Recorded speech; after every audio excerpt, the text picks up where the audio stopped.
The name Jehovah is combined with 10 other words in the Bible, forming 10 different titles for the divine personages.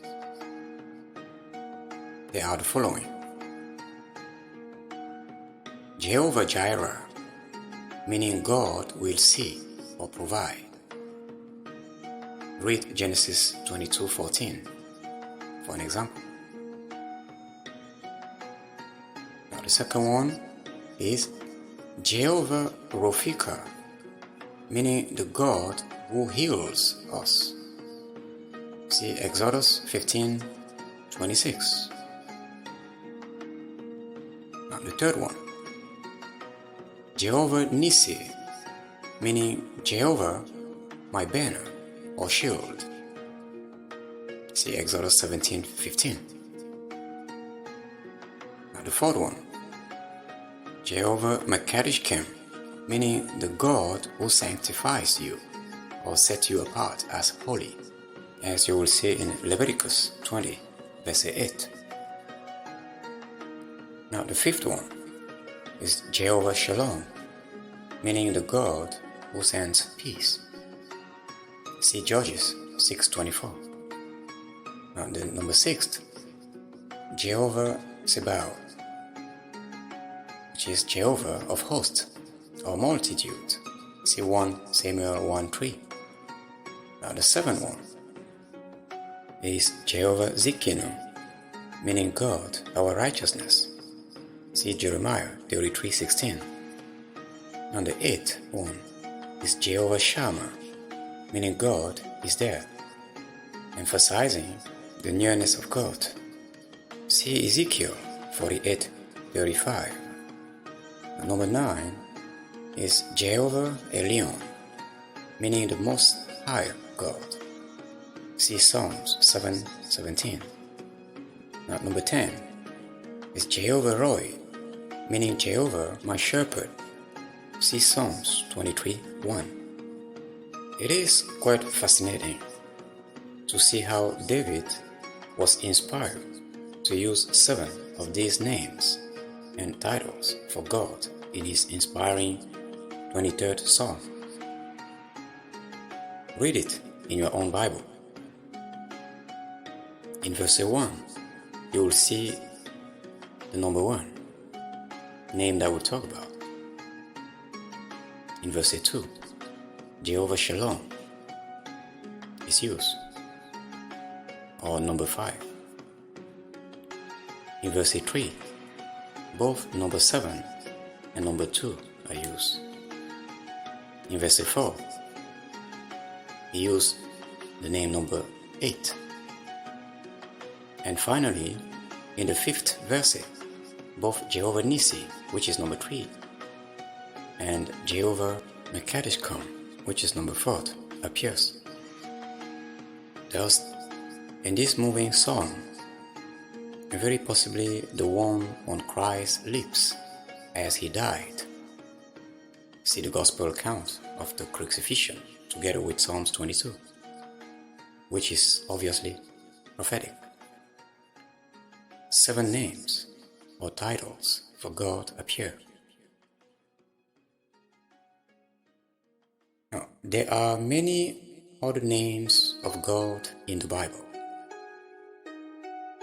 If you are Jah, which is Jehovah, in the special meaning of having become our salvation.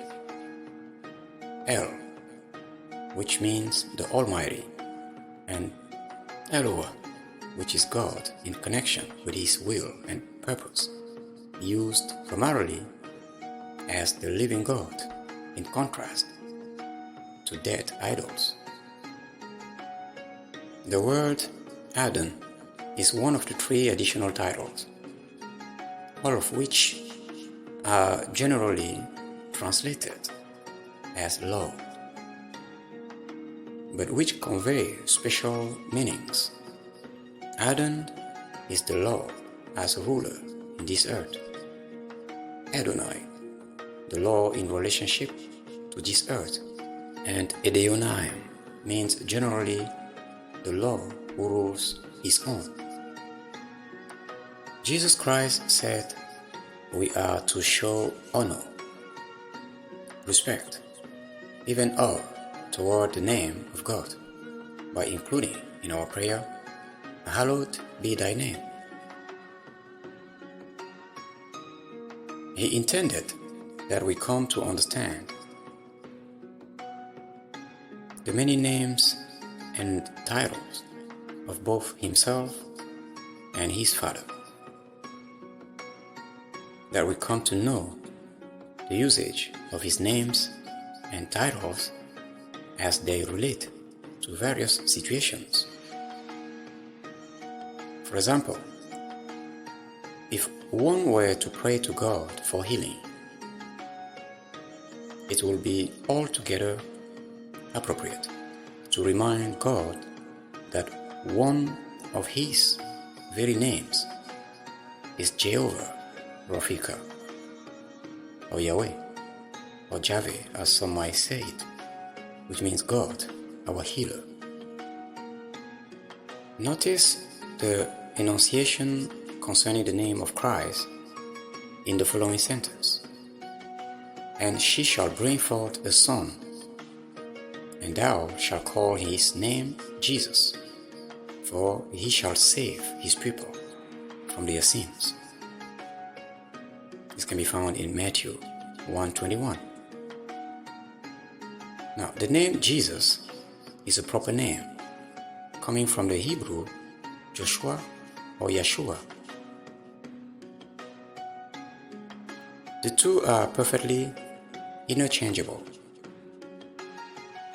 The G, which means JE, prefix in the name as translated into English, is indicative of the Hebrew Jah or Yah, together with the reminder of the word, and means God our Savior, or God who is our salvation. In this same passage, Isaiah 7:14 is quoted. Notice the verse from Isaiah, how it goes. "Therefore the Lord," or Adonai in Hebrew, "himself shall give you a sign. Behold, a virgin shall conceive and bear a son, and shall call his name Emmanuel." The name means the Lord as connected to, or in relationship with this earth, or God with us. It is so translated by Matthew, who wrote, quoting Isaiah, "Behold, a virgin shall be with child, and shall bring forth a son, and they shall call his name Emmanuel," which being interpreted is God with us. This can be found in Matthew 1:23. It is fascinating to note that never, not once, during any personal conversations, when the disciples of Christ were addressing him directly, did they call him Jesus. Always it was Master, or Teacher, or Lord, as titles of great respect. Though they were to use the name Jesus in later writings, they never called him by that name face to face.